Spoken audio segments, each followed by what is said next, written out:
say my other favorite saying, which I can't say at my current job, but at my old job, I used to have a buddy where one of us would just yell "make money" and the other one would yell "fuck bitches." Right. It's the only HR thing I would miss like to about see working you production. immediately.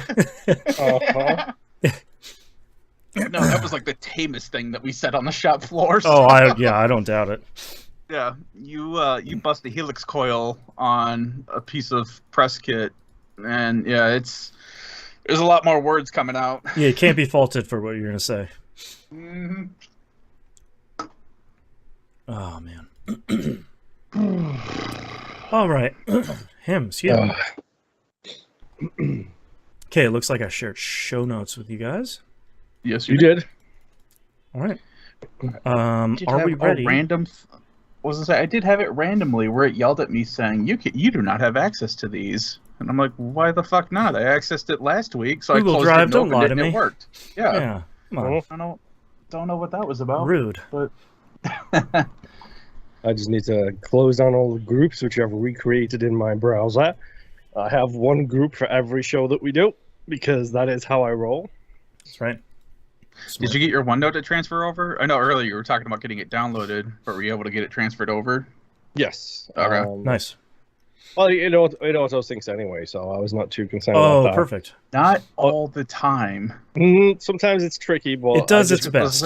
That used to be the biggest pain in the ass when moving somebody over to a new computer was OneNote for some fucking reason would never back up. Like you could see it on the web browser version just fine, but it would never download properly. It would never auto download or auto configure over. It's the dumbest fucking thing. You just ever. ask it like OneNote was wrong. It's like I'm sick. Yeah. Can you export this? Yeah, sure. And then it would just corrupt the whole thing, and it's like what. There's a corrupted database for you. It's like, thanks, OneNote. Appreciate it. In all honesty, I literally open it, and if it gives me the syncing symbol, I'm like, I'm going to close you and wait. Right. And then give it some time, and then it seems to be done fine. I was freaked out at first because when it opened, it just opened into the quick notes thing, and it hid the panel with the sections on it. Oh, sure. And I was like, this is notes from 7 years ago at this point. This is my Dragon Age 2 potion ingredients guide that I copied and pasted so I could cross it off as I did it. I was like, where are my actual notes? Yeah. It turns out that it was just hidden. I don't. There's so much stuff I need to get set up on this thing. It's unreal. And I have this thing where yes, that was me slamming something down.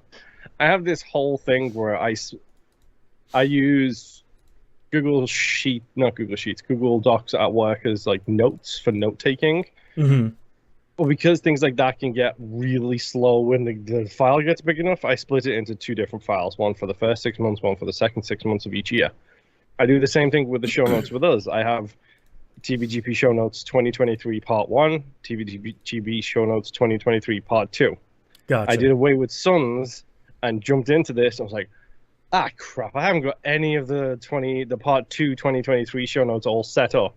So I had to very quickly create a template, copy and paste it 19 times, and then really quickly just rename one 7/2/2023. Right. Because I'm that kind of weirdo. An organized weirdo. And see, that's the thing, is I'm organized in ways that don't matter. No offense, but in the grand scheme of things, this doesn't matter. Whereas the documents on the floor behind me say I'm not organized in important ways, like, I don't know, get in my car to get to the place for the recall parts. It's because that's more involved work. This letter right here with my name on it says otherwise. You're right. Oh, man. All right. You guys ready? Yep. All right. Let's get started in... Let me move my mic in front of my mouth. Let's get started in 3, 2, 1. Welcome back to another episode of That Video Game Podcast, a.k.a. TVGP. I'm your host, Boston, and joining me as always is Moonpeer. Howdy. Sticky as heck. That's right. And the Nip. Hello. If you want to hear why Moon is sticky, please check out patreon.com/E1M1.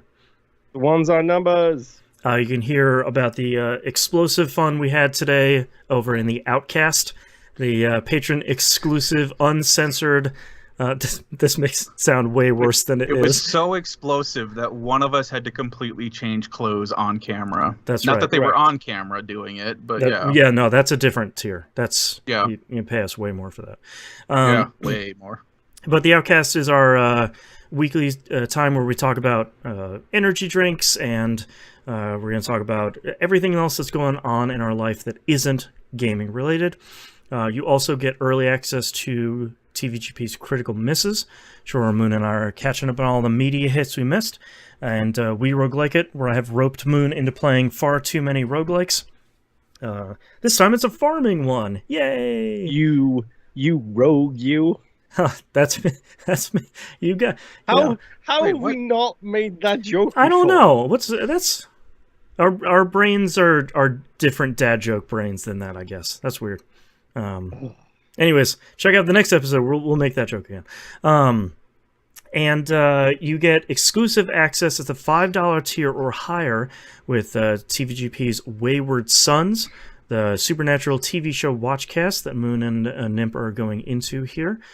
If you're a patron, I published a text post the other day of a little bit of a different schedule for posting this month. You can get a special July 4th Critical Misses episode, then you're going to get 2 back-to-back episodes of Wayward Sons, and then after that we're pretty much back on the regular schedule. And you also get access to our Critical Misses production meeting, where Moon and I are kind of going through all the twists and turns about what each season of Critical Misses is going to be. Check all of that out at patreon.com/E1M1.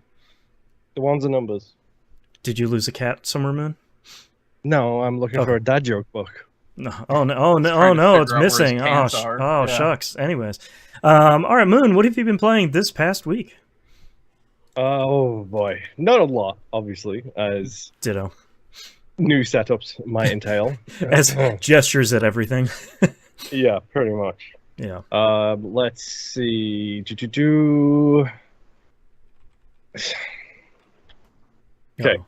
Ghostwire Tokyo. I'm continuing the roguelike mode on that. I need to just sit down and focus on that game for a while because I'm making silly mistakes and that's costing me my runs. Sure. You could have just said, I just need to sit down and focus. Well, yeah, right. that is true. I feel like that's the biggest issue we have right now is time and focus. Right. Yes, 100%. That roguelike mode is still pretty solid. I'm enjoying the dumbness of it all, we'll say. Mm-hmm.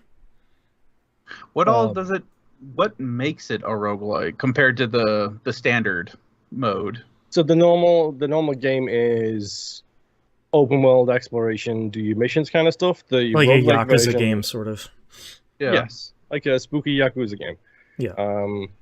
The roguelike mode is essentially it's a tower, or I think it's a tower that you're climbing the floors on, and you have to get to floor 50 and defeat the big bad spirit that's causing this thing to happen. Oh, okay. Spoiler alert, it's the giant spider, hence the spider's thread name. So they put a Chrysler building in here? Kind of. Well, it's Tokyo, so probably a better building than the Chrysler building, we'll say. Hey, I don't know. Honda building, yeah. Yes. I don't know, it's fun, it's enjoyable to play, and now I've got the iron bracelet prayer breed things. That's one hit, one kill for both them and me. I like it even more because that's where the stupid mistakes come in, where I'm like, yay!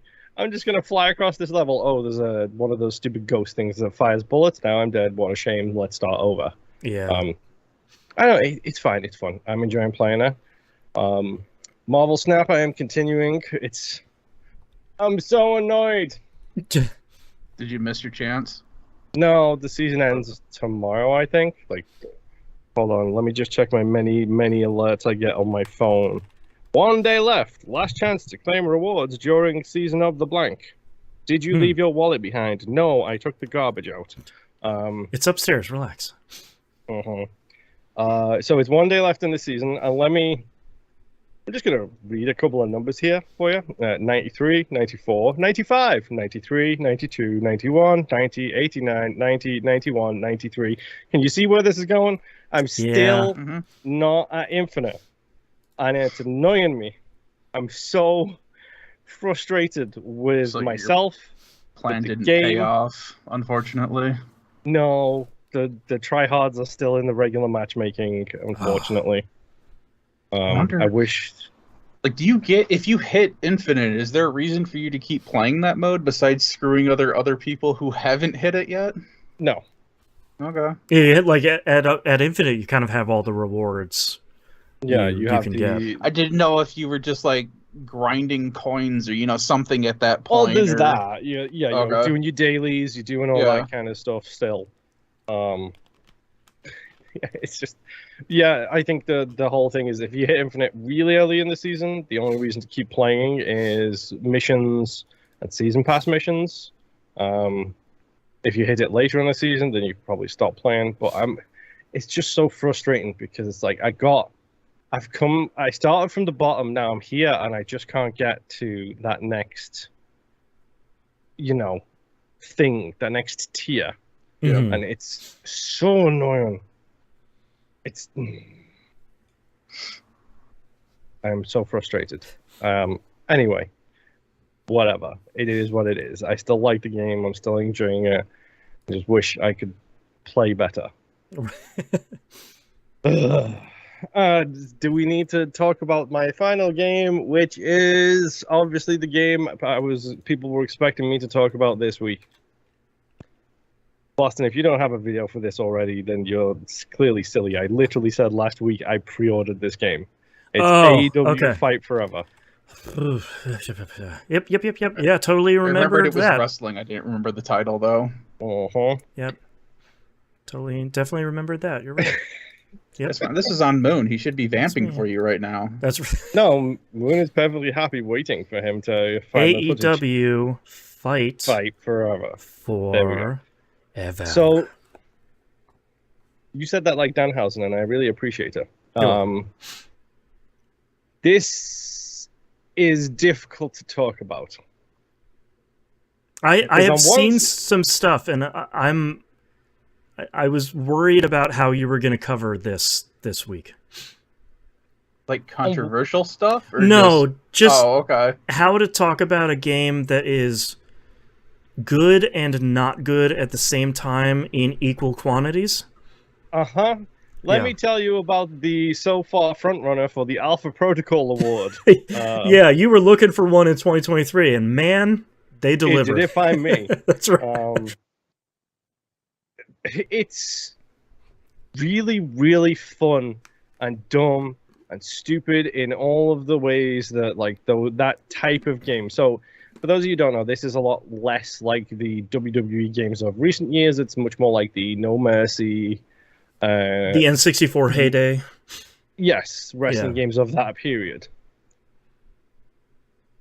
It's complicated to recreate that kind of video game these days, considering that the style of wrestling has changed so much over the past couple of years. Right. Oh, the past 5 to 10 years, the style has changed.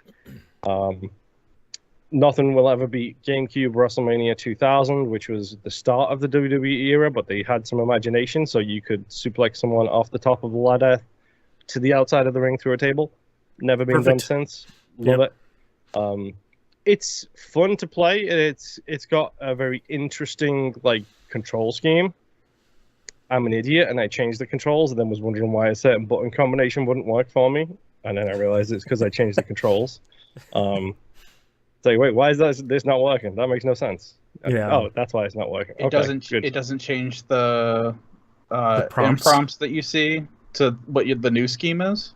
It does change the in-game prompts, but basically, you were just used to it being one way, and then changed it and wasn't paying attention. Yeah, so they have an interesting thing, which is to do springboards, topes, that kind of thing. The flippy stuff, essentially, when you're bouncing off the ropes. You have to hit either X and A or Y and B at the same time, like a special move from character action games. Sure. And when you hit them while moving towards the ropes, it will do the springboard move, or it'll do the tope move where you dive to the outside. Problem is run. Yes, to make your character run was on the B button by default, and I did not like it being on the B button. Mm-hmm. So I changed the run controls from B button to right trigger, which felt like a useless button. Okay. Now the problem is if I want to press Y and B at the same time, I press Y and right trigger at the same time. Ah, gotcha. Which I don't know if I like. Yeah. So I might change that back. We'll see. I honestly don't know. So far, I've done a whole bunch of the being the elite mode, which I forgot the most important thing about this game already. Yeah. Joe, random, returns. Yes. Joe Random. He has gone from a successful baseball career to a not so successful ice hockey career, and now he is a semi-successful professional wrestler. All right. Maybe he's found his true calling. Maybe. Who knows? We'll see. I mean, other athletes can do it. Why can't he? That's right. You just need one little gambling scandal, and that's all you need. Exactly. Yeah, I was gonna say, there's never been a good example of someone switching sports Right. ever. There is, but we won't talk about that. I don't know. It's pretty fun so far. Like, there is stupid mini games. It has the best bad delivery of audio voiceover recording that probably exists, and I can't tell if this is a pandemic related issue because this got announced like right when AEW was started, which was right before the pandemic. So there is JR and Taz and everybody else just being like, it is the show. It's time for the show. Yeah, it is the type of commentary that you are used to from wrestling games. The style of the game I actually think is pretty cool. Like everyone is like a cartoon version of themselves. Like it's not hyper realistic. It's like more cartoony style, which is funny in so many different ways. Right. The character creator is underwhelming, we'll say. Seems serviceable. No, it's bad. Like there's a couple presets and color. Yeah, I was gonna say 6 beards. Like you have wrestlers in the game with beards that do not exist in the character creation options. Oh, odd. You made the beards. Well, that's his trademark beard. Like, come on, we can't just let anybody use it. I don't know. I'm taking my time with it. I'm trying to get used to the controls and everything else and things like that. There's a bunch of unlockables in the game which you get by doing the being the elite mode in a specific way or something like that. It's fun so far. I'm having fun. It is bad and broken in certain areas, but it is an enjoyable experience still at the same time. I like being able to see them do all the flippy stuff. I like the taunt and special meter being what it is. Like you don't bank a finisher. It's based on momentum, which is how wrestling tends to go. It seems like a game that's got a lot of heart, and maybe the technical side of it doesn't match the aspirations, but it's fun. Yeah, and that is definitely true at the moment. I will say though that they have announced that this is a live service game. This is not a interesting. This is not a yearly release. They're not planning on this being a yearly release. They want this to be a full-on live service game, which means that for all we know, look at Dead by Daylight. Like that thing has evolved so much that it's barely recognizable from the original game it was.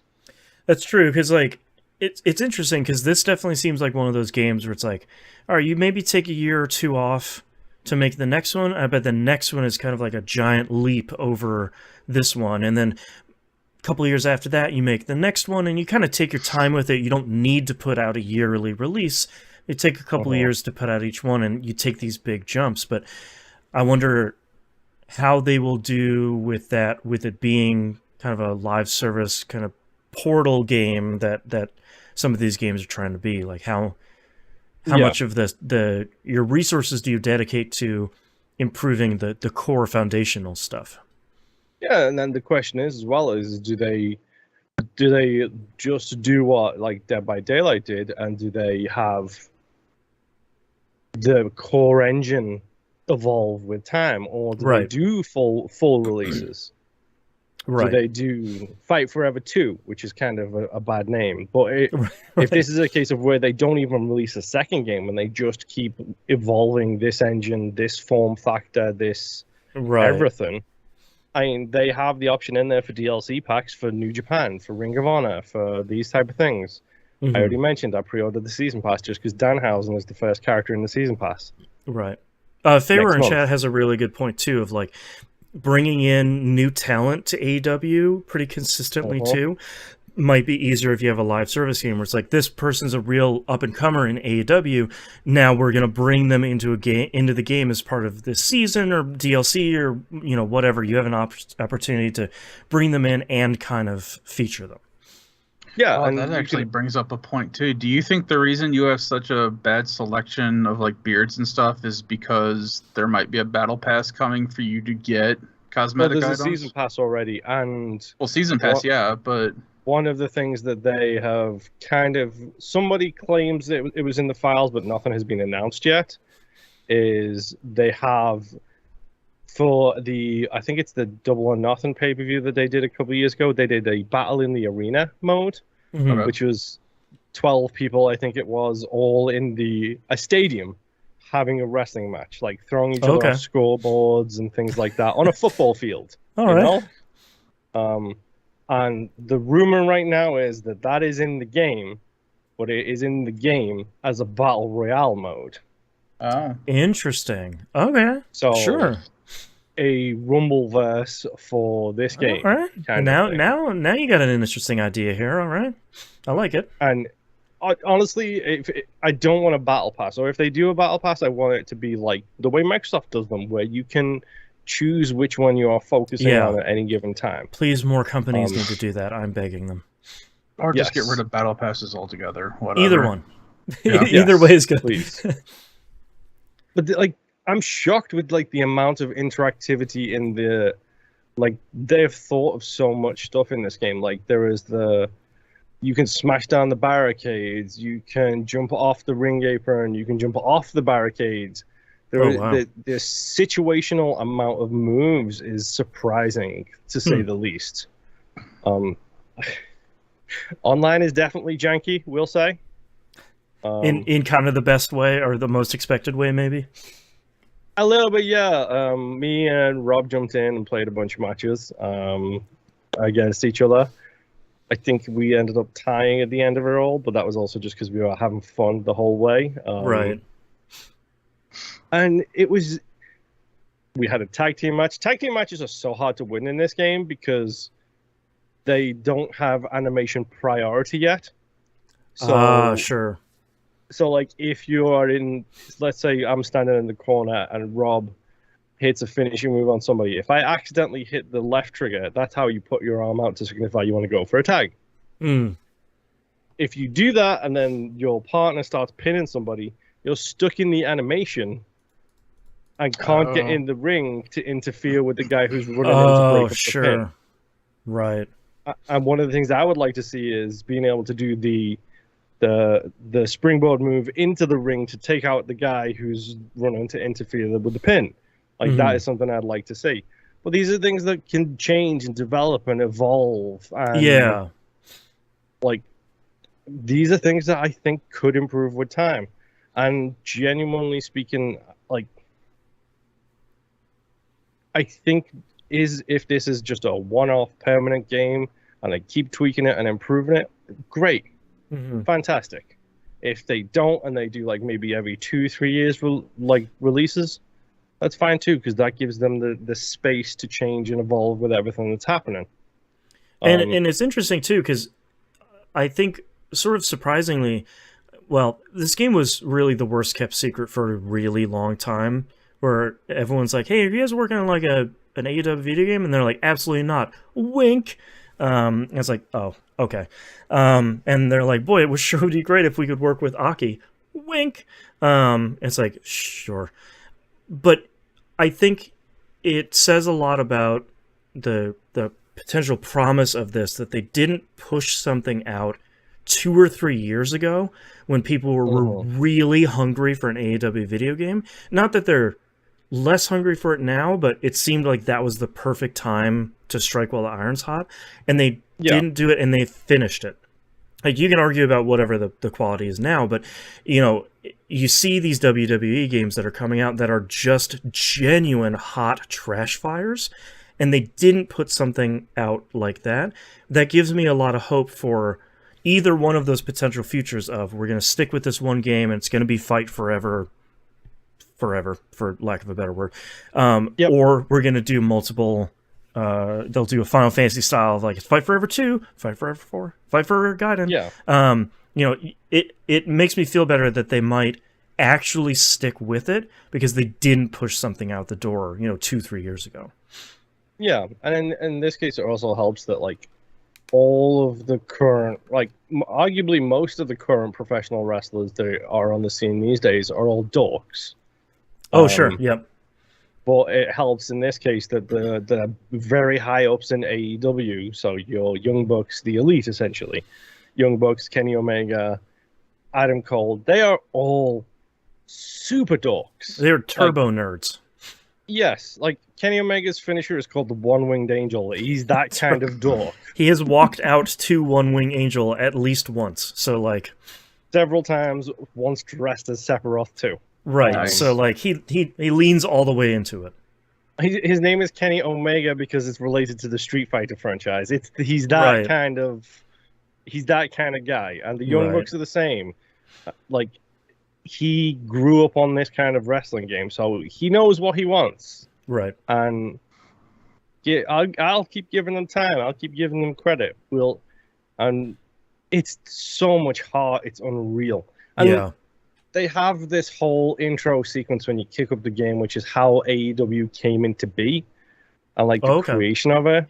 And it's like, yeah, that's still kind of incredible that, like, what is it, like 4 years ago now? 5 years ago at this point? Like, these young upstarts sold out Madison Square Garden, and then a billionaire approached them and was like, yeah, do we want to actually change the world? Like, is this something we're interested in doing?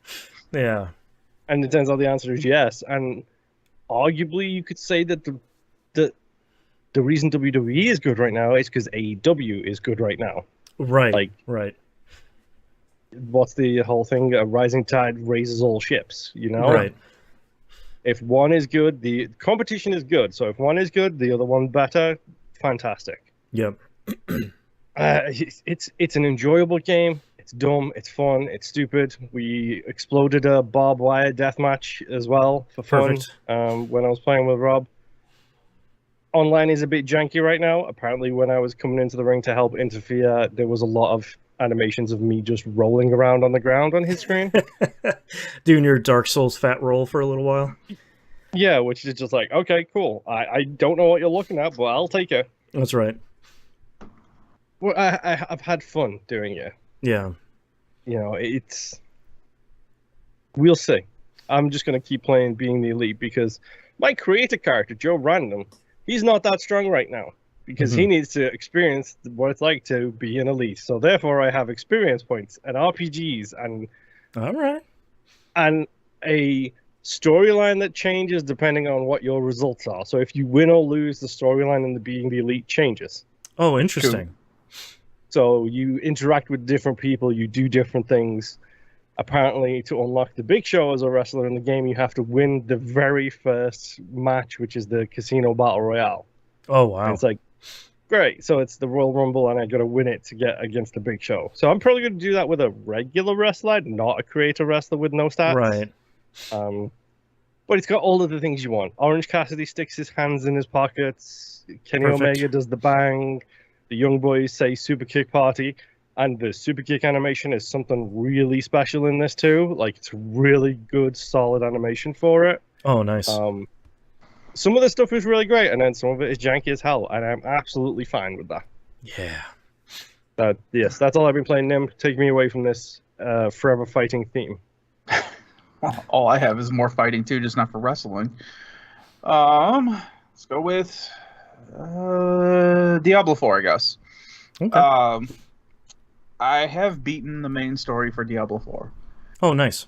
That I was at, according to my timer, I was at 17 hours. I beat it at level 47 with my Necromancer. The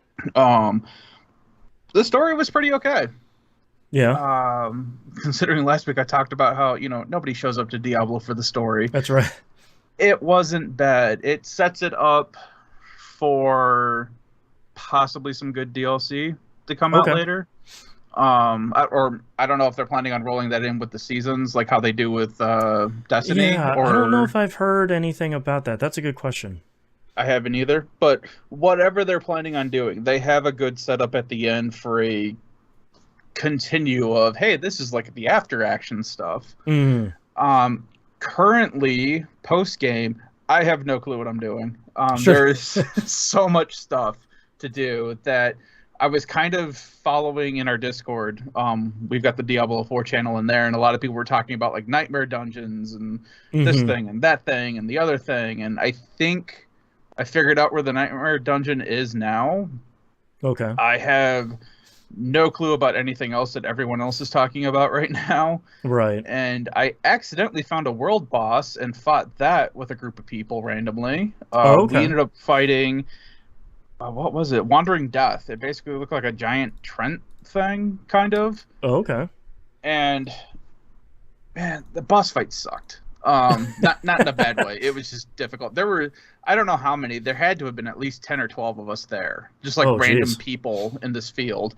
And you get the big marker. It was a new marker that I had never seen before. So I was like, okay, let me go check that out. It was on my way to a different mission on the other side of the map.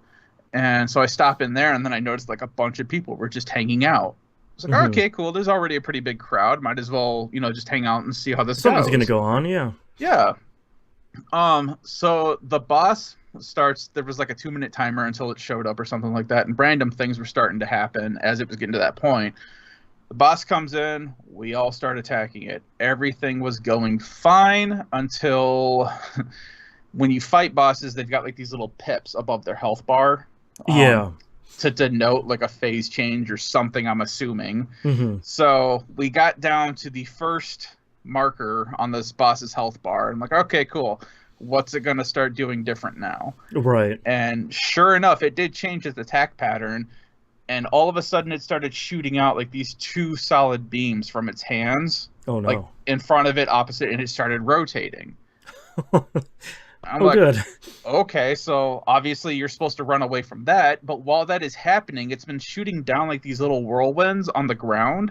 And if you step in one of those, you start taking damage and your character gets slowed down. Oh, okay. And I found that out while running away from a beam, which the beam is a 1-hit kill. Oh, good. Yeah. Okay. So, 2 things happen when you fight a world boss. One, your body's on the ground and your ghost is hovering above it. Okay. So, anybody can come and revive you at that spot. Oh, nice. If nobody comes, or if you're impatient, you can just hit on PlayStation triangle. I'm assuming it's Y on Xbox, whatever, for PC. Then it will just spawn you at the closest checkpoint. And then you just do a corpse run at that point? Well, the closest checkpoint is just the entrance to where the boss fight was, and there's nothing for you. There's nothing for you to pick up. Okay, that's not bad. Wasn't really paying attention with this boss fight, but I know normally when I had died, your equipment just takes a durability hit. That's it. Right. So with the boss fight, I don't like. There wasn't a body for me to go back to grab anything for. I could just go right back into the fight. I'm assuming the durability hit was still there. I wasn't paying attention because there was like a bunch of crap happening on the screen. So like a tiny little text bar popping up is not something I was noticing. So then we continue, and we're doing like little itty bitty like quarter pixel damage to this boss, all of us at once. One of those ones where you would like line up your mouse and see if the progress bar is moving. Yes. Yeah.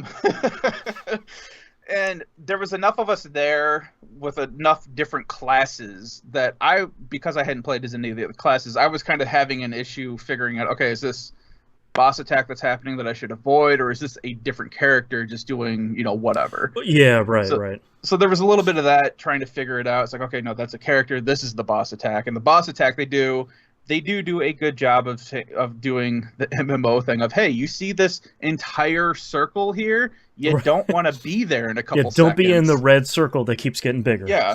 Or it'll do the other thing where it'll do like a bone prison around like a couple different areas to lock in people, and you have to hurry up and destroy those and get out of there before the boss attacks that area. Oh, okay. So there's a lot of that going on. And they vary up as you continue to lower its health, and then we get it down to, I think it was the last marker on its health bar, and it starts shooting out 3 of those lasers instead of just 2. I found out that I have the blood mist ability on my necromancer, so it just turns into like a cloud of blood mist. I don't take damage, and it heals me a little bit, and I continue to do damage against enemies. And I found out that if I turn into that and just go right into the beam, I don't take damage, so I can just go to the other side and be fine. Oh, okay. But the crap thing is just those beams expand the entire arena. Oh. So you want to be close to you don't want to be far away from the boss, because then you're trying to outrun the beam that is quickly coming up on you. Yeah. So it's just a lot easier for this boss to be right next to it and just kind of trail it in the little gap that you have. So it was a lot of fun. I did a lot of reviving of other players. A lot of other people revived me in this fight. I love hearing people being good citizens during stuff like that, where it's not just like, oh, you died. you can run back. Yeah, and like I said, if no one ever got to you, it's not like you're on the other side of the map and you have to rush back. You don't have a 20-minute run. Yeah, so you're not really missing out on anything if nobody gets to you, because there's a lot happening, and depending on when and how you died, no one may be able to get to you at that point in time. Yeah, because sometimes you're gonna be like under the boss's feet, and it's like, please don't try and raise me. Or you're in an area where it's doing constant, area attack damage in that one area, and he's doing the beams at the same time. It's like, I'm not gonna try to get you. I'm trying to stay alive myself right now. So, but yeah, that was kind of cool. Looking it up, I found out that the world bosses will spawn anywhere between like 12:30 a.m. to 2:30 p.m. I think it was. Okay. Eastern time. And they spawn like every 6 to 8 hours between that time, I guess. I don't know. So that may be why I'd never seen this icon before, because I'm generally not on during that time of day to play. But it was really cool. There are, I think there's 3 different world bosses that you can find and fight. So this is just one of them, and it was a cool fight. Nice. I enjoy the fact that it had like the tiny MMO feel. You know what? A good example of how this is playing is Guild Wars. Oh, okay. So you've got like the world map that you see everybody in, but then you've got your own instance whenever you go into a dungeon or whatever. Right. That's exactly how this feels. And it's fine. I still don't like it always being online, but it's fine. So yeah, now I am level 50. I've got my first Paragon point.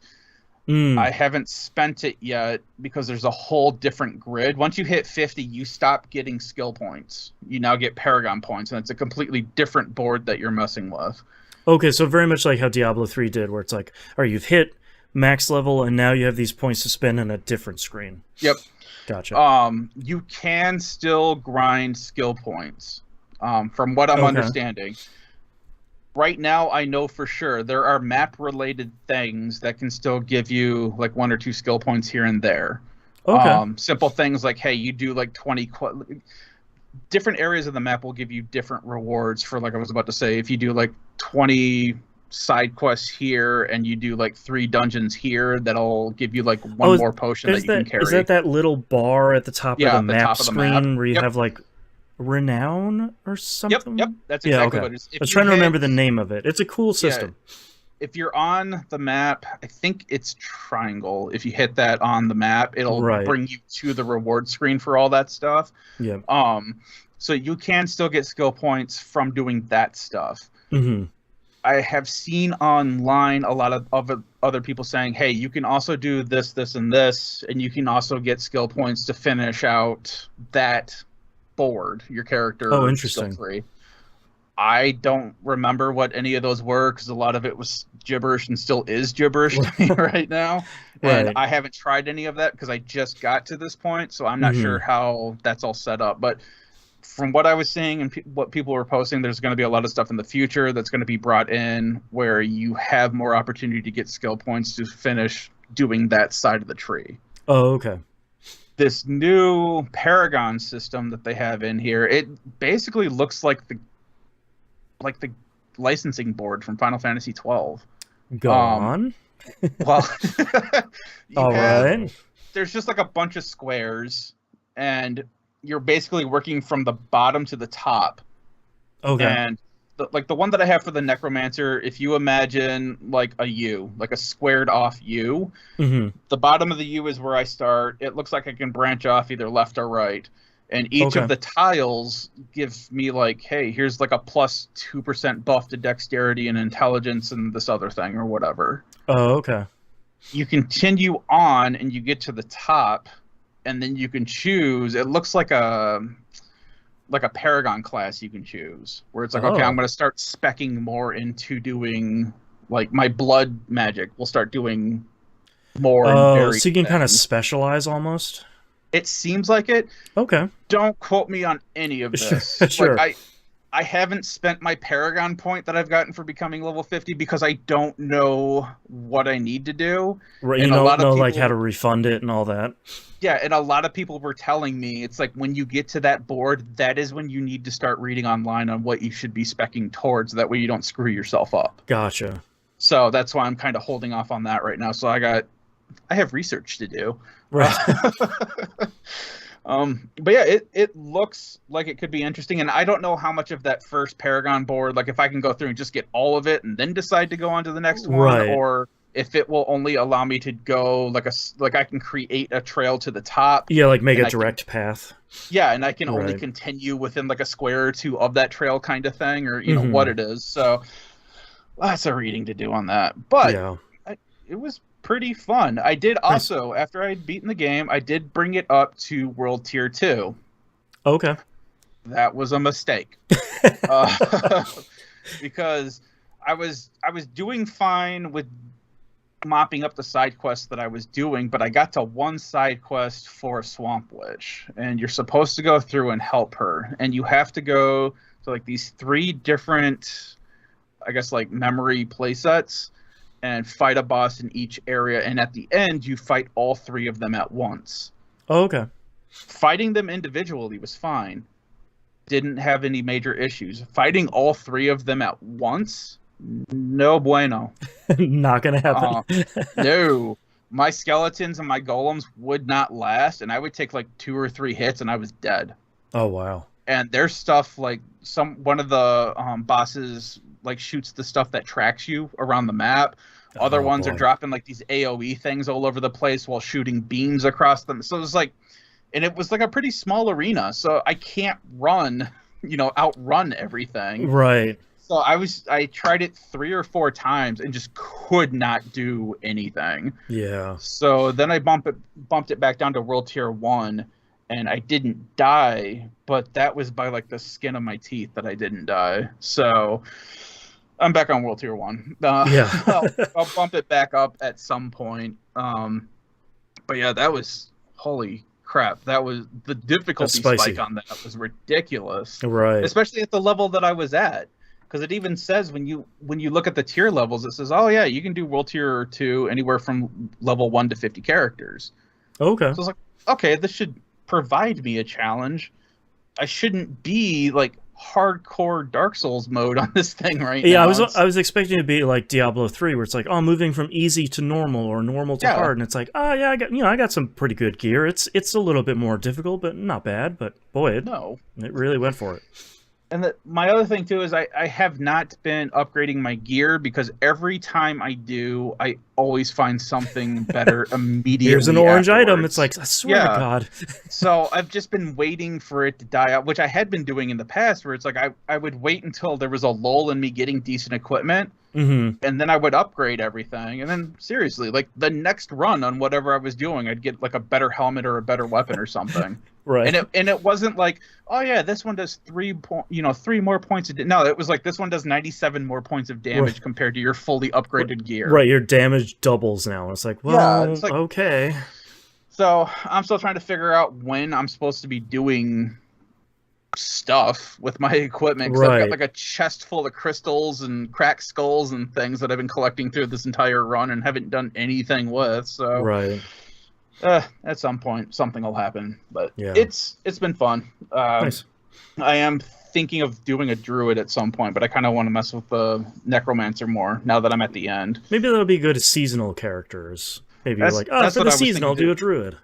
Because I think they're dropping their season 1 pretty soon. It's like in the next couple of weeks at least. Everything I've seen has been people saying like it'll come sometime in July. We think. Yeah. Yeah. So yeah, that may be a good time to check it out. But now I am kind of interested in just seeing like I was saying, the Nightmare Cathedral dungeon or whatever it's called. Mm-hmm. That sounds interesting. Yeah. A lot of people have videos online where it's like, oh, this is the dungeon to grind for experience or particular items or whatever. So it's like, all right, let me start looking at that crap now. So I'm finally getting to the end game loop of stuff in this game, and it's enjoyable. So my next game is Final Fantasy 16. Oh yeah. This is still enjoyable as well. Not a bad batch of games for right now. Yeah. Last week I talked about the battle system. It's still fine. I have a third. God, what did we call it? A third gift, a third blessing, whatever they're calling it in the game. So now I am able to change up the battle a little bit more. Okay. And that's fine. Like I didn't really have an issue with the first 2 that I got. I just wasn't, and still am not, understanding the comparison that everyone has. That this is like Dante, that you're just playing Devil May Cry. I feel like it's one of those things where it's like, the real Boss Baby vibes tweet, where it's like, the only other character action game I played is Devil May Cry, and this reminds me a lot of that. And it's like, yeah, but I mean, there have been others. It's not. I mean, like I said, it's not bad. It was just I was not getting the direct comparison that like seemingly everybody came to except for me, where I'm like, I'm not seeing it and I'm not feeling it. Right. Doesn't mean it was bad, just wasn't getting it. But either way, there's been a lot of fun, weird crap in this game. Mm-hmm. I had to hold down L3, R3 to accept the truth. Which great. I love RPGs. Which turns into your limit break. Great. So I now have my limit break now. That's that really was good. Fantastic. And it was one of those things. It's one of those things that I was reading it twice, because when you get the limit break for the first time, it's during a cutscene. Okay. And there's a lot of flashy stuff happening. And then just in the middle, it just tells you to do this thing. And when I first read it, I was like, you want me to do what? Like, pardon? All right. Yeah. That's like, cool. We're finally dipping into the weird craziness of Final Fantasy in Japan. So that happened during a very cool boss fight. I'm not going to ruin anything story-wise, because this is still, like, the second week or actually the first main week it's been out. Yeah, like the first full week, yeah. Yeah, so I'm not going to do anything with the story. But it was a cool boss fight, and one game I would kind of compare this to a little bit in instances is Azura's Wrath. Oh, okay. Because this game, not all of them, but there are a bunch of QTEs in like the cinema that you're watching. Oh, interesting. You see it a lot more when you do the icon fights. For those, that makes sense. Those are more, I don't want to say staged, but you know, it's more staged. It's like more of an on rails kind of thing. Like the fight's gonna go how it's gonna go. Yeah, you're doing cool stuff. So but it's not. This isn't something that you can just pop and do on your own at any given time on the map. This is this has been done specifically for this thing that's happening in the story kind of thing. It's been curated for the specific. Right. So it makes a lot of sense with the QTEs, but I was actually kind of surprised at how much is actually in there. Mm-hmm. I do not believe they're missable though, unless it's got like the little bar. Okay. It will do the old thing of, hey, triangle just shows up in the middle of your screen, Mm-hmm. and then you have like a bar that's like slowly, showing how much time you have. Oh, okay. None of it has been instant so far. It's not like God of War 2, where it's like if you didn't hit it, you just screwed yourself another 20 minutes on this boss fight kind of thing. Fall into a lava and die. Yeah, so you have time for your brain, which is good, to take on that. Oh, it wants me to hit triangle now, because like I said, there is a lot of flashing and stuff happening in this game. It is super distracting sometimes. Right. There are other events too where it'll tell you, like with the pushing the thumbsticks in, that was not a timed thing. That was hey, just do this when you're ready. You have to pull the trigger, Snake. You have to do it yourself. Yeah, exactly. So that was fun. There's no weird yelling or anything in this game like I was hoping there would be, that you get at JRPGs. No one's constantly yelling each other's names out. Right. But brother! Yeah, and everyone has normal names. Right, so which is kind of fun. Makes it easier to memorize everybody. Yeah. But anyway, so now that I have my limit break, this is a thing that I can use anytime. This is kind of like how I brought it up last time. This is like my Saiyan level 1 move. Right. It's like I click my 2 sticks, my guy glows, and I am just doing constant amounts of good damage to anything that's around me. Right. And then it just refills every time I take damage or I deal damage. And there's a potion that you can take that helps fill it up faster. I have not found a need to use that because it fills up pretty well. I actually have a pretty good a pretty good strategy going right now, where if I have a group of enemies that I am fighting, there is a Phoenix ability that you get. I should have written it down. I forgot what it was called. Senzu beans. Pretty much. Sorry. He basically, it fits. You basically stand there and you kind of grow these Phoenix wings for like a brief moment. That's cool. And you start doing fire damage to everything around you. Yeah, all right. And I have not found a group of enemies that it does not either one-shot or almost one-shots. So I just have to mop it up. I have upgraded it now so that it does that area attack, and on top of that, once it is complete, it shoots out a tower of flames all around you. Jeez. I have gotten a 19 kill cinema flame bonus added on to just doing that attack once in a crowd. Wow. And it was great. So there's a lot of fun ways to play this and mess around with it. Yeah. I'm still not fully understanding upgrading the abilities in this game, because when you get a gift from an icon, you have a couple abilities that are automatically unlocked that you've learned, and then once you've learned them, you can put more points into it to master it. But it doesn't tell you what the difference is between learned and mastered. Oh, okay. And like with this with the Phoenix ability that I was just talking about, there's actually like a third step that I get to do with that I have to dump a ton of points into. That one just gives me the readout for what it's doing now, where it's like I get the wings, I do fire damage everywhere, and then it does like a tower, like a finishing attack. Yeah, but it doesn't tell me, okay, if I master this, what does it do? Right, like it doesn't say that gets 50% stronger or something. Yeah, it obviously... That's weird. I can tell that it has gotten stronger since I've upgraded it, and it looks a lot flashier too, and it's a lot cooler. But yeah, there's no... And it even says on the like the little title card, when you hover over the ability, it'll tell you, hey, this does like 3 out of 5 stars for damage and 3 out of 5 stars for stamina. But it doesn't show you if that increases or not if you master it or anything. That's weird. So it's really weird. And there's a lot of that kind of in here too, where it's like with leveling up. You do level up in this game and your stats go up, but you don't really feel like you are leveling up. Like there's not enough... They're sticking with it being like low stats increase where it's like, hey, you leveled up to 25, so now you're getting +2 to strength, +2 to intelligence, and whatever. Sure, it's not +20 to strength, +15 intelligence. Yeah, or like 100 right. or whatever. You're not getting like these massive boosts to anything, and it just feels kind of weird. Yeah. Especially since you're not the only points you're putting it. The only points that you're getting, you're putting into those icon blessings. So it's, I don't know, the whole system feels kind of weird. Not bad, just weird. It doesn't really feel like you're doing a whole lot with everything that you're gaining. Speaking of gaining things, this game loves to give you badges. Oh yeah, here we go. Oh no. But you do not see them on your character, and they're all story related. It's super Interesting. weird. So you will get to a story point. Right now I have 5 of these things. You get to a story point and you're talking with somebody and they're like, hey, here's a badge. Now everybody knows that you're on our side and they won't, harass you or whatever. Put on your little Boy Scout sash. Yeah.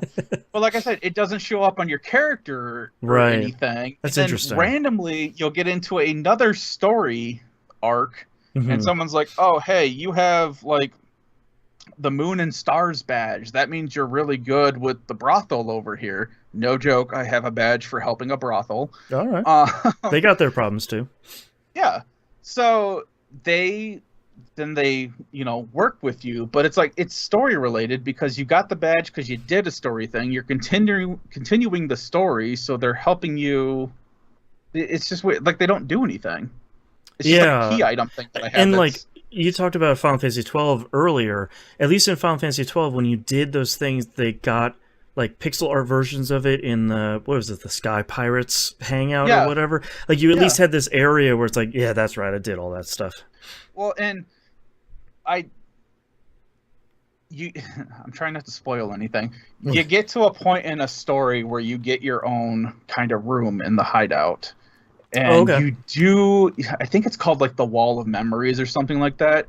And you do slowly start to accumulate like key items from your inventory onto this wall. Sure. But I do not see those there right now. Which because makes I it would even love stranger. Yeah, I would love it if, like what Moon currently has in his background, if you just had like a display of like badges and pins and stuff that you collected, Here's my pin board. Yeah. But so far there isn't, besides going into your key items, you don't even see it. You just get like a description of, hey, this is what the Moon and Stars badge icon, and then the description is just you telling you how you got it and why you got it. And hopefully they do something later in the game where you make it to like a new area and it's like, here's what all the badges have been for. Yeah, but I mean, it's fine. Like I said, they're not, it's just weird that all of a sudden I've got like 5 of these things and people reference them when you're doing like side quests or stories, but it's like it doesn't actually, like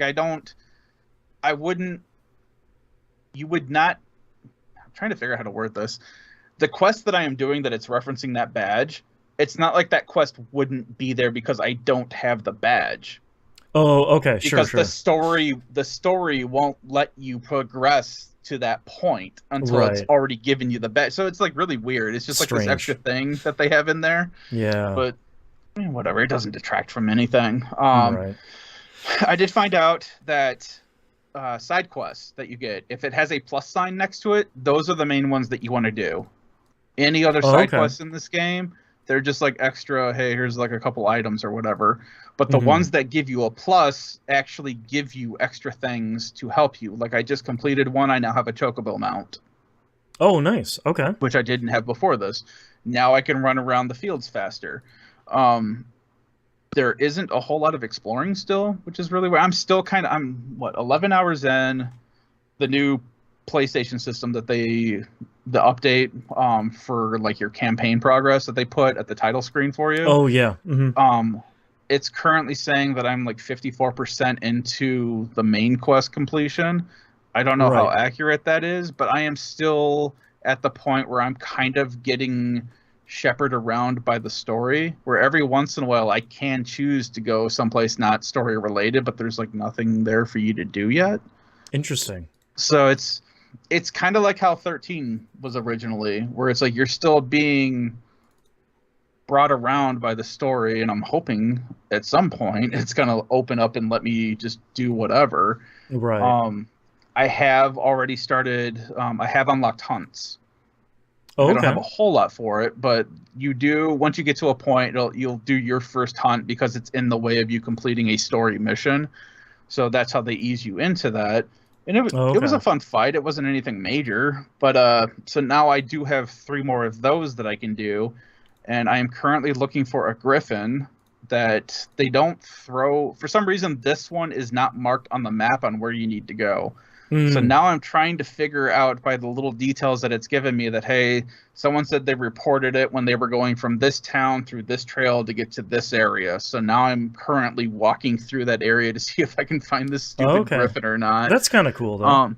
But not all of them do that, because like if I pulled up the map, I can see where it's got like the little green quest marker, and then all of them tell you if there's a hunt in this area or not.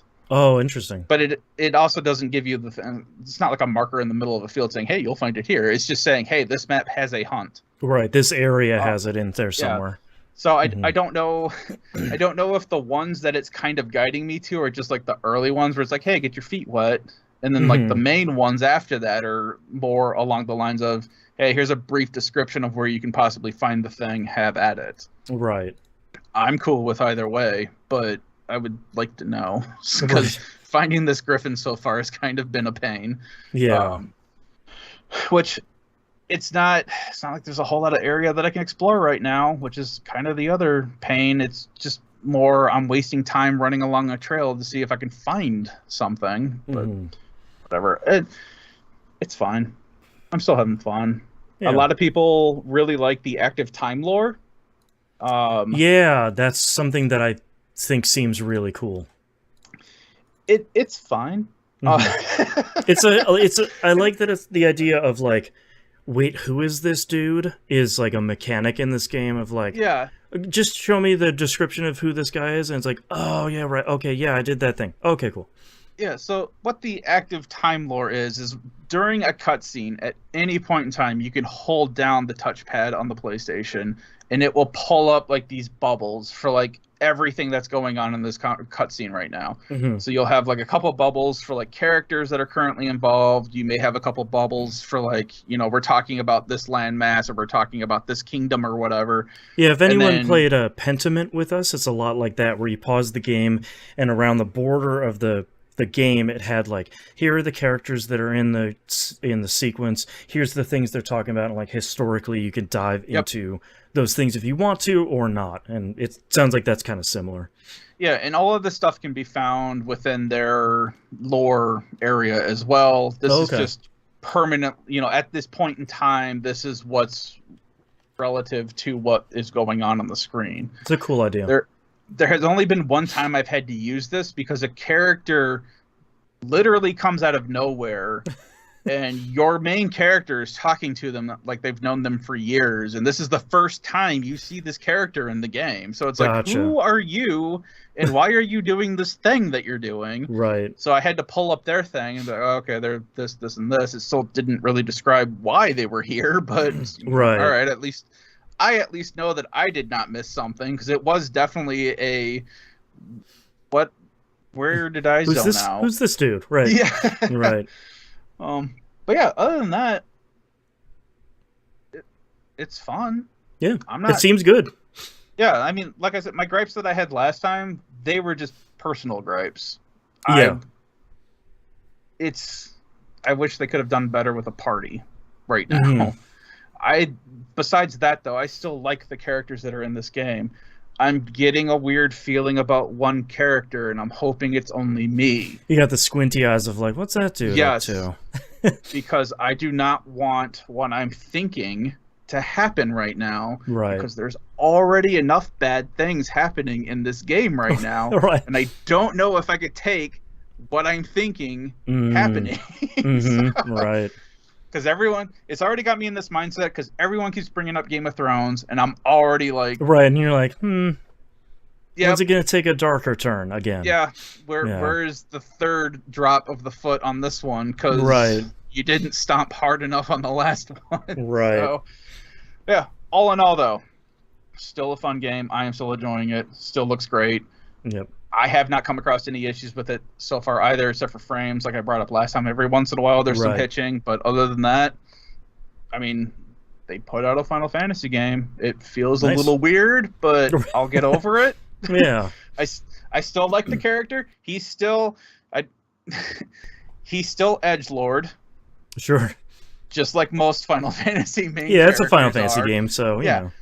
But I think he reels it in good enough where it's like he gets a little edgy and then he brings it back. So it's not, I'm not cringing every time I look at my character and go, God, why can't I be somebody Right. else right now? So, Right. yeah, Final Fantasy 16. Nice. Real fun game. Go play the demo. Check it out. Yep. Let me Demo know what you progress think. carries over into the full game. Yep. So And I think it's just the first 2 hours of the game. I believe if I'm not so, yeah. mistaken. So that's a pretty So, good yeah. chunk, yeah. that's all I played this week. All right. I played a whole lot of our most recent Wii roguelike game, Atomic Crops, but I will save that for its appropriate show. But I have been playing a bunch of the Final Fantasy V Forge Out Fiesta. I am nearing the end of that and kind of dragging my feet on it. I'm in World 3. I did the Pyramid dungeon, which is super easy with my party. My party, for a refresher, is White Mage, Black Mage, Summoner, Blue Mage. So I'm having an incredibly easy time. I just need to do the Island dungeon and the Fork Tower. At that point, I'll have everything. Two dungeons I usually don't do in the Fiesta because you sort of have to do them in order, and Fork Tower gives you the most powerful white and black magic spell, and usually I don't have either one of those, so you don't have to worry about it. But I'll have to do it on this because the black magic spell is Flare, if I remember correctly, and it's fine, but the white magic spell is holy and is incredibly overpowered. So that's the one you want to go for 9 times out of 10 anyway. And after that, I kind of don't anticipate any... I think the reason I'm dragging my feet is I kind of don't anticipate any issues with the final dungeon, because my party setup is largely either burn everything with black magic and heal through it, or take advantage of the game's Final Fantasy V-ness, I guess, and just summon the right summon at the right time and destroy the boss. So I don't really... Usually the final dungeon, which, if you haven't played Final Fantasy V, final dungeon is incredibly long, but it's very cool, and each boss battle... It's not a boss rush in kind of the standard way, where you're not fighting bosses you fought before, with one exception. You're fighting new bosses the entire way, and each one of them are kind of the ultimate puzzle, like most Final Fantasy V bosses are. Yeah. And that's the stuff I really like. But I have this game memorized at this point, so I'm like not really expecting anything super hard there. But still, Final Fantasy V is great. I still have no problems with the pixel remaster versions. That's what I'm playing this year, and the Fiesta is going great. The guy who runs the Fiesta has been upgrading the website, so if you played in previous years, you can now merge your previous runs into the new website, so you can see all the runs back until the beginning now. So if you want to go back through that stuff, and I think that's it. I'm kind of having a normal Final Fantasy V run at this point. I don't have a real spicy run going on. I will probably try and do that for the next run. There seems to be a run type that is pretty difficult. I don't remember the specific reasons why. I'll have to look that up in between segments here. But I'll probably run that next to see if that is as difficult as as it seems on paper. So it sounds like you're ready for the random enemy generator for the game. Yeah, I actually thought about running. There is a randomizer for Final Fantasy V that seems to be pretty good, actually. The only randomizer I've really played around with was Symphony of the Night, which the randomizer for that is really, really good. I think because there are so few variables to track. And it, when I played it, it really randomized item locations, and for Symphony of the Night, you're like power pickups, you know, those little orbs where it's like, now you're a wolf, now you're a bat. They randomized all that stuff, which felt pretty good, actually. It made that pretty fresh. And on the Final Fantasy V one, you can randomize, I think, pretty much anything. A lot of JRPG randomizers, the recommendation seems to be like you randomize things that are in shops.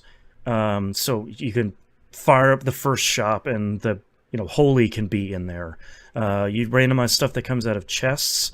You randomize bosses. So, you go fight the first boss in the game and maybe you're fighting something from the final dungeon, which stats, stats are appropriate, but it's still kind of different. So I might do that at some point, but you got to do that for, I think most people do that for the Game Boy Advance version for kind of obvious reasons. I can't do it on the PS5. But it seems like that would be, it's tough because when I do the Fiesta, I usually do a couple of runs until I'm sick of it. And then I don't play it for the entire year.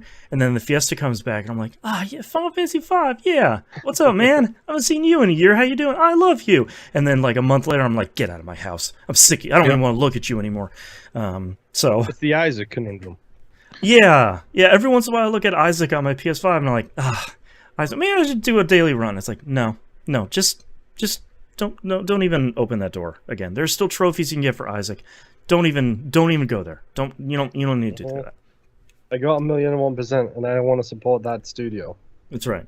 Yeah. So you don't go back. Don't go back there. So I might do that at some point, but I feel like if I would do a Final Fantasy V randomizer, I would probably want to stream it because that way you can see the potential suffering and pain.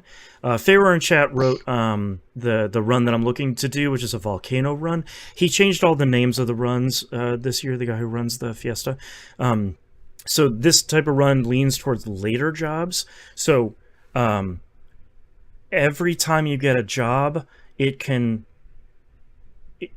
number of jobs you can get kind of runs out. So job 1 will come from all 4 crystals.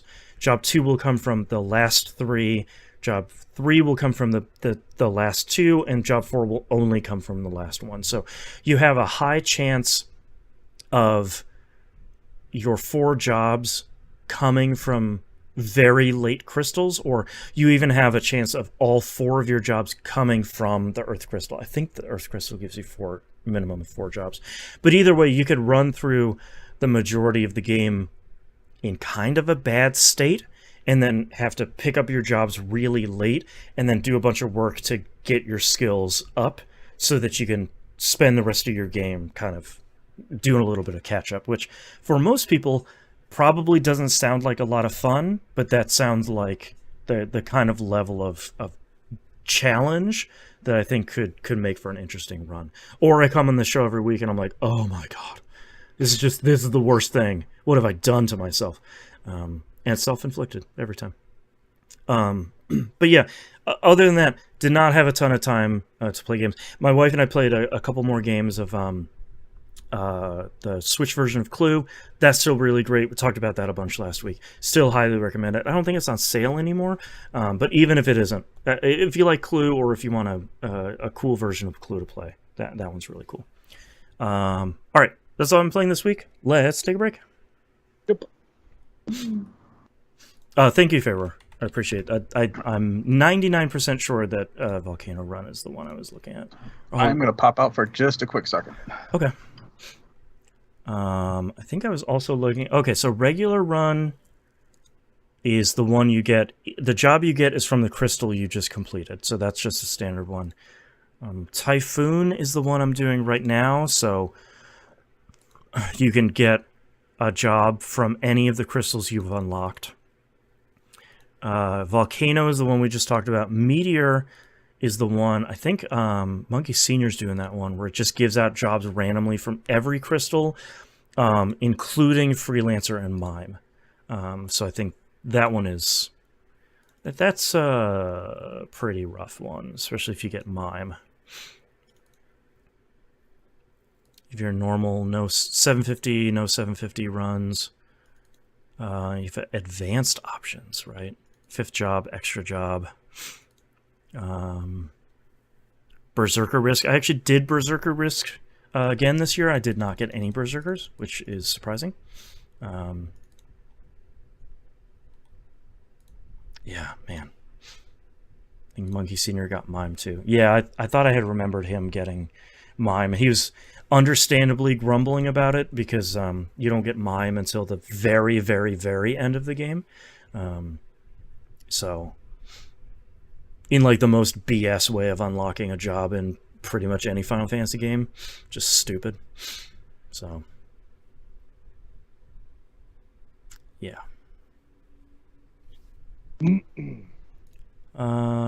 Show notes here. I should probably take a bathroom break once he's back. How are you doing? You Moon? good? I can keep the chat entertained. You're fine. How's is the computer holding up okay here? Yeah, but it's like I'm looking at stuff and it's like still so much I have to do. Like because I have OneDrive installed, because it comes by default, I now have that stupid status column.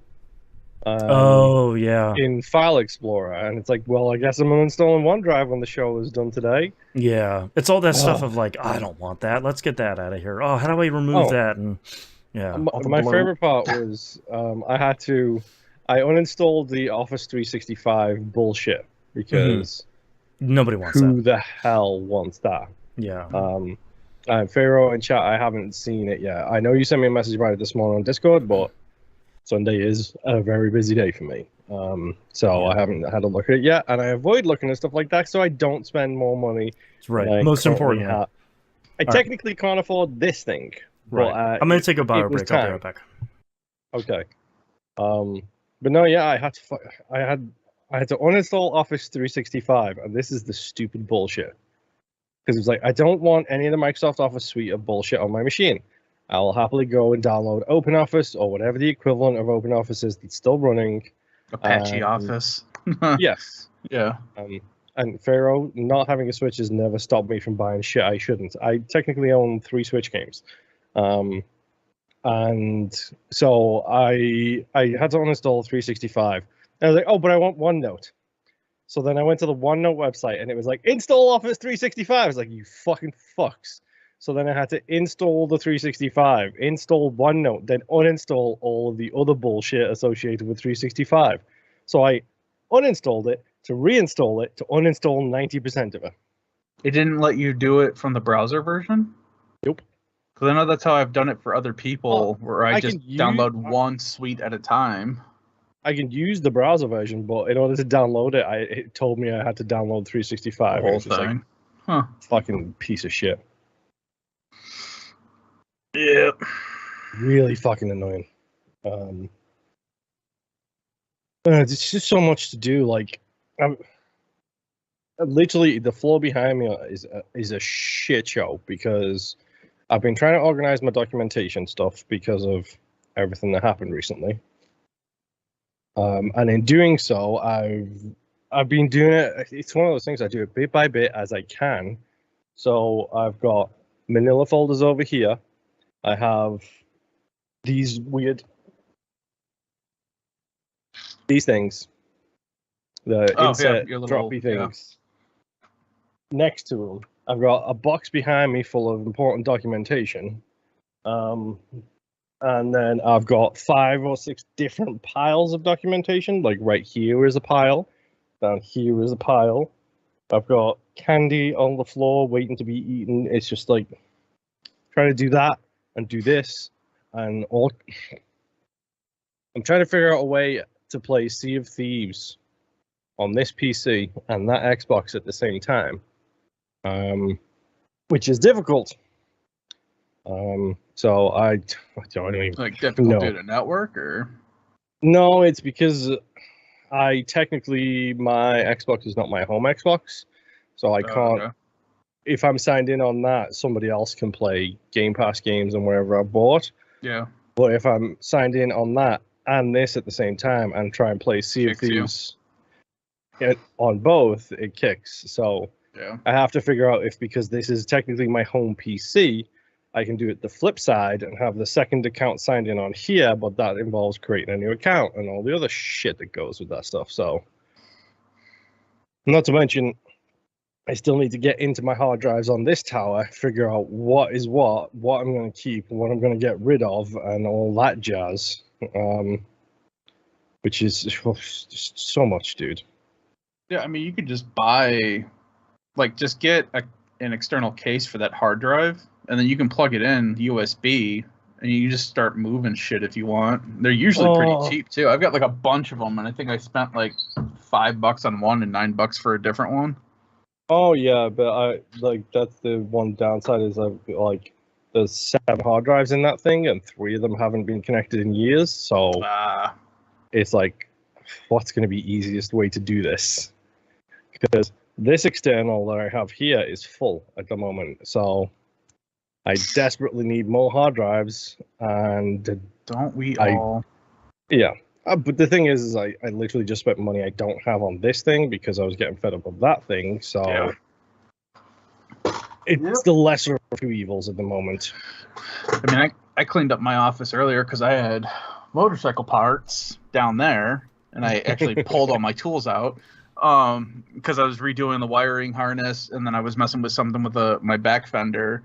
And now I have in my mind that I want to get my front fender, my gas tank, and my rear fender painted purple.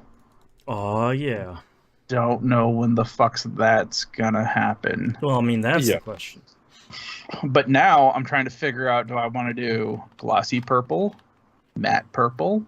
Do I want to do sparkly purple? Ooh, sparkly purple. Do I want grimace purple? Well, you got to be careful with grimace nowadays. Yeah. Oh, speaking of which, that's actually a very nice milkshake. I have not tried that. I keep forgetting that's a thing. When do they stop doing that?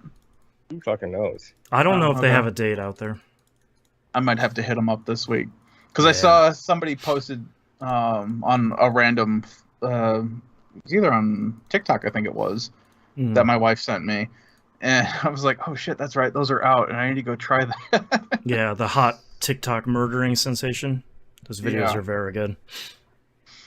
It's weird. All right. Are you guys ready? Yes, sir. Sure. All right. Starting in 3, 2, 1. Let's talk about releases for the week of July 3rd, 2023. Guilt comes out on PS4, PS5, Xbox One, Series consoles, and PC. This is GYLT. This was originally the Stadia exclusive that came out, I think, at Stadia launch or pretty soon after that. Kind of like a spooky short horror story kind of thing. People seem to really like it, but not a lot of people played it because it was on Stadia. Yeah. Who would have thought? Yeah, so go check it out if you like some spooky stuff. It seemed like it was pretty cool. And the only other release we have this week is The Legend of Heroes Trails into Reverie. Comes out PS4, PS5, Switch, and PC. Reminder, this is not the game to start into the Legend of Heroes or Trails series. This is the end of one of them. Don't so far. Yeah, so don't pick up this and say, I'm going to get in the series. I'm sure probably 400 websites have like a really good flowchart of, I want to play these games. Where do I start? So start with Cold Steel. There you go. That's the easiest, most recent one that you can start with. But yeah, Reverie is combining a lot of trilogy characters together. Like, this is going to be a massive cast of characters, and Cold Steel already had a massive cast. So many games are coming together. Yeah, you're going to be so far out in the weeds if you start out with this one. Yeah. All right, let's move on to news stories here. Got a quick TVGP PSA. That way you just stay away from it. Ubisoft has announced a new blockchain game. They are putting out a PvP strategy RPG called Champions Tactics Grimoria Chronicles. and is on the blockchain, which sucks. So don't get. They have gone out of their way, even on the official website, to not really mention it's on the blockchain until like the very end of the FAQ. So don't get tripped up like I did, where I'm like, oh, Ubisoft's coming out with like an SRPG. All right, yeah, this is it's on the blockchain. So Yep. yeah, don't believe Ubisoft's lies. They're still on the blockchain. Shock of shocks. Yeah, pay attention to the tattoo on your arm. They're still gonna lie to you. Next news story here. Someone who's not lying to us. Bloober Team says they're done making psychological horror games. They say, quote, I was a little disappointed in this headline. yeah. And then you get to the meat of the story. It's like, okay, so they're just going to do survival horror instead. Yeah, they said, quote, this year is like closing the end of the era of making psychological horror games. Right now we're going to Bloober Team 3.0, making mass market horror, end quote. They say, quote, we're focused on the story, we're focused on the mood, we're focused on the quality, graphics, and music. We didn't put a lot of attention on the gameplay mechanics. It wasn't our attention, but we decided there's a ceiling that we couldn't break if we did not deliver something fresh, something new, end quote. They also go on to mention that the Silent Hill 2 remake will lead the charge of Bloober 3.0, which seems suspicious, because Silent Hill 2 is like Isn't that a psychological horror game? like the most famous psychological horror game, and like the one you need to get right the most, I feel like. So this is all just fancy corporate speak for, yo, we're not selling enough. right, like, oh, you didn't like the last thing we did, well, we're gonna market it differently and put out more of the same games, which is fine. I think Bloober has been putting out interesting if inconsistent stuff. I think Bloober's always been a studio that's had a lot of promise, and they just kind of can't get all the way there. So I'm curious if Bloober 3.0 will do a little bit better. But we so rarely get to see a studio come out and be like, at Bloober 2.0, we're done. Bloober 3, that's the new business. Yeah, 'cause I'm curious on how they're going to do Silent Hill 2, because that is the only one out of the main line that I have not beaten. Oh, okay. I got like halfway through the game. I think there was like a prison or something like that, and you get in like a big open room, and it's like dark and you can't see anything. Mhm. I was playing with headphones on, and you could hear everything, and Oh, no. that was when I stopped playing Silent Hill 2. But I have beaten all the other Silent Hill games. It's just 2 that I have never finished. Right.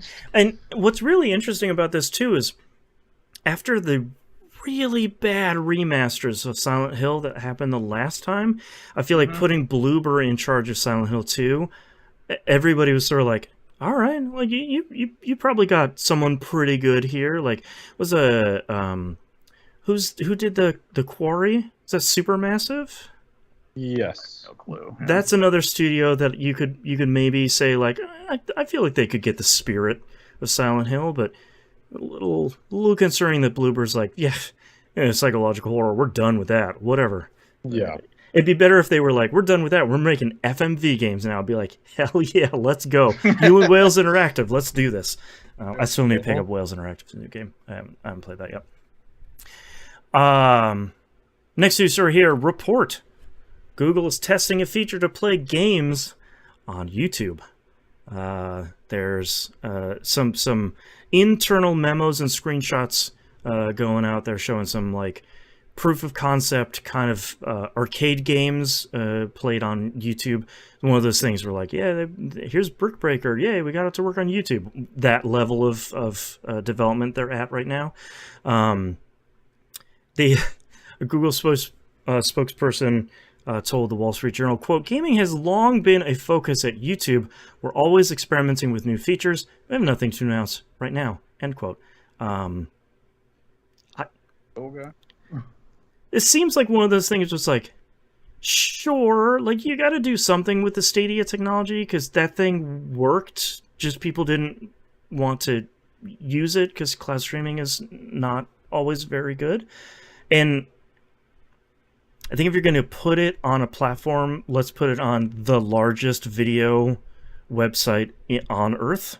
I mean, maybe maybe one of the Japanese sites is bigger. Let's put it on the most popular safe for work video platform on Earth, and you could probably get a ton of eyeballs there, but like, I don't know if I have any level of faith that they won't totally screw this up, literally back to back after screwing up Stadia. Yeah. Well, heck, there was just recently it was announced that YouTube is doing an ad blocker test. Where if you go to their site and watch like 3 videos or something like that, they're blocking you from it's YouTube. Like a 3 strikes you're out ad blocking thing. And yeah, a bunch of people, some people saw it because it seems like they might be doing some testing, and some tech blogs reached out to YouTube and were like, hey man, like, is this a bug or something? They're like, oh no, that's what we're working on, see you later. It's just like, wait, what? Sorry. And the only reason why I brought that up is I was wondering if somehow these are connected, where there's going to be like an ad version of interesting. Like, hey, watch this ad and now you can play a game on YouTube. Yeah, kind of thing. Want to play a little bit of Fall Guys? Watch this ad real I guess quick, it depends on the kind of games that they put out. Because like if they did something with like I don't know, if you're trying to play like Halo or something on YouTube, let's just say, it would be weird to randomly have an ad pop up saying, hey, you need to watch this ad so you can keep playing Triple Halo. kill Taco Bell. Yeah. That's right. Congratulations on the kill, Spartan. Here's a coupon. But I mean, if they're looking at doing kind of closer to mobile, where it's like, okay, you can watch this ad to get like an energy boost or something like that, if maybe that's why they're going after ads on, besides the financial reasons of it. But, and you would sort of hope that if you're going to put games on YouTube, you would probably want them to be on the level of kind of multiplayer stuff like Among Us or a Jackbox thing or something like that. Like, you want that kind of get in and get out multiplayer thing. I couldn't see, I mean, I guess you could, but like, I couldn't see you playing Halo Infinite's campaign or Gears of War 5 or like Horizon Forbidden West. I'm going to tuck into YouTube and play this for 40 hours. Like, that's not the experience that I think people really want or really looking for. Because I was thinking more mobile, just because, like with what Netflix was doing, where it's like you can play games on your phone through the Netflix app. Right. So it's like, I'm wondering if they're trying to do the same thing with YouTube, where it's like through the YouTube app you can play. What was that Rift game, the mech game? Into the Breach. Or is that what it was? Mm-hmm. Where you could play Into the Breach through the YouTube app now, you know, kind of thing. Yeah, I hadn't even thought about that, because that seems like it's been doing really well for Netflix. I know there's the understandable frustration out there of, I would really like to play this game on my phone, like Into the Breach especially. If I could just give you $15, that'd be great. I don't want to stay with Netflix just to play this cool thing on my phone. That frustration is understandable. So hopefully YouTube doesn't go down the exclusives rabbit hole. It might be more like Amazon's Luna, where it's like, yeah, you can stream all these Ubisoft games, but nothing is exclusive there. But I think the potential pull of bajillions of eyeballs on the YouTube platform might make that a bit of a concern of, yeah, you can play this game exclusively on some sort of YouTube version, but you got to sign up for YouTube Premium or whatever it's called. There's I think that's a fair concern at that point. What did they used to call it? YouTube Red? Wasn't it called? Before they had to change it to... It was something red because it was close to an adult website. Yeah, that YouTube Red. I was thinking of Product Red, that thing that Apple hooks up with every once in a while. Interesting stuff. I'm curious to see what they're going to do, if they're going to do anything there. It seems like a pretty good platform for developers just because of the raw number of people on YouTube constantly. But I'm not sure how much the John Q Street Fighter fan is going to put up with playing Street Fighter 6 streaming through YouTube. Like, that seems like a a pretty rough experience for everybody. And we have a confirmed track record of Google just dropping things. That's right. Oh, I'm and bored not of it. All right, really- it's just dead. Yeah. Yeah. So, I mean, Yeah. 6 months from now, we may be talking about how this is already dead. We killed Stadia once. What if we did it twice? I'll never see it coming. Industry first. It was so good, it failed twice. God. All right, that's all of our news stories this week. And that's our episode for this week. Thank you so much, everyone, for listening. If you'd like to visit us, you can do so at tvgp.tv. Everywhere to find and follow us is on the right-hand side of the page, including a link to our Discord server. Please come join if you're playing the Forge Out Fiesta. We got a channel for that. Diablo 4, channel for that. You're probably not playing Destiny 2 because it's not online pretty much ever anymore. But we got a channel for that. Marvel Snap, got that too. What's the Wordle? You playing one of those? Got a channel for that too. And we also have the best community on the internet, hanging out, chatting, talking about energy drinks a lot. And it's like, yo, did you see this energy drink? I found it at Target. And there's a bunch of people getting in their cars being like, I'm going right now.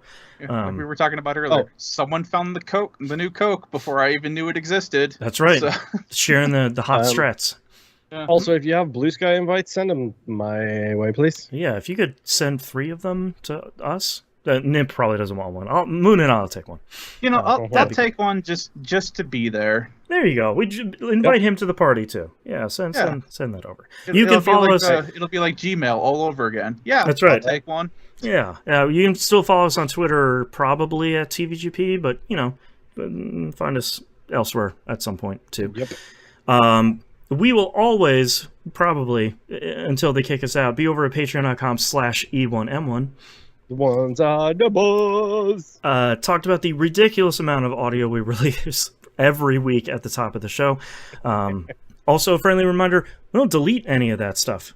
So if you join now, I have like 500 episodes of stuff that you can catch up on all the early access and exclusive stuff over there. It's all tagged appropriately, so if you've listened to all this stuff, you can just filter for what you'd like. Your financial support helps me pay for the show, the hosting, all that stuff. It's the first of the month, so I just get hit with like 15 different emails being like, hey, thanks so much for paying your bill this month. And it's like, ugh, oh, God, okay. So thank you very much to all our generous patrons. Greatly appreciate it. If you can't support us financially, totally understand. The best way to support us by telling a friend, sharing on whatever social media isn't on fire this week or dead or blacked out by its own users. Share us wherever. Get in on the ground floor on a brand new one and help out TVGP over there.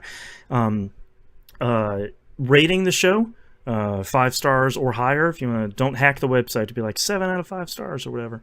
But any rating of that stuff really does help, especially for discovery. And go subscribe and like and comment over on YouTube. We put out everything we put on the public feed goes on YouTube as well, typically the same time. So if you want to see us, what we're talking about, us doing psychic damage to each other, and in a lot of cases the games we're talking about, some gameplay along with our beautiful shining faces, get all that over there. I think that's it. So we'll see you all next week. Bye. Bye. Take a drink here. Refreshing. All right, Nimp, what you got for titles? I'm just saying right now, I'm being proactive. I'm on the wait list for Blue Sky. Me too. Oh, I am too. It's been a while. So one of us by accident will get it. That's right. All right. Titles. There we go. I had to think for a moment. First one I've got, Did You Leave Your Wallet Behind? Joe Random Returns. With the periods. Yes. It's self-inflicted every time. And my last one is really long and I don't think it'll fit, but pay attention to the tattoo on your arm. That's right. That's right. Moon, what do you have? Sticky as heck, janky as hell, the Isaac Conundrum, and So Good It Failed Twice. I write that one down. So good it failed twice. I have Did You Leave Your Wallet Behind? Joe Random Returns, and So Good It Failed Twice. I feel like we don't really have a gimme title this No. time. Not this week. I like Did You Leave Your Wallet Behind? Just because I like it having just- a question in the title. And it was just such a random thing to throw out there during the podcast. Yeah, It's literally what my phone was telling me. that's right. Gotta be safe. Gotta keep that wallet safe. I mean, I'm good with that. Yeah, I'm So good with we're that. gonna have to buy you a chain for your wallet. Yeah, it's the 2000s No, all dude. over again, baby. I have a tracker. I am fine. I don't need a chain no more. The tracker just needs to understand that like 20 feet is not leaving my wallet behind Right, when I'm at the location designated as home. that's right. Yeah. But we could get you a Power Man 5000 chain and some Jenko jeans. Dude. Miss me with them Jenko jeans. I saw a picture of That's them the last time the other day, and I was just like, no. No. They're still spicy, No. man. Give All me right. a boot cut every time. There we go. All right, I have circled, did you leave your wallet behind?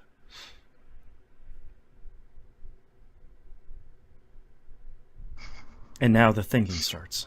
Well, no, because now I'm looking at Power Man 5000 wallet chains, and surprisingly, you can find a lot of them. See? That's just a name, that's just an early 2000s band I liked that I pulled out of the hat. I'm not surprised they have wallet chains. I got a zebra spider on my desk. I was gonna say none of them official, obviously, but No, of course not. lots of entries on Etsy. Yeah. All right. Hey, little guy. Hi. What animal do you have on your desk? A zebra spider. Oh, Oh, cool. hello, buddy. The tiny little ones that do the jumpies. It's time for your superpowers. And I started talking, and it turned around and faced me. I was like, "Oi, don't be talking to me like that." I don't know why it's a Cockney gangster. I'm not your but- I'm not your friend. Yeah. Okay, I think I'm ready. I don't know.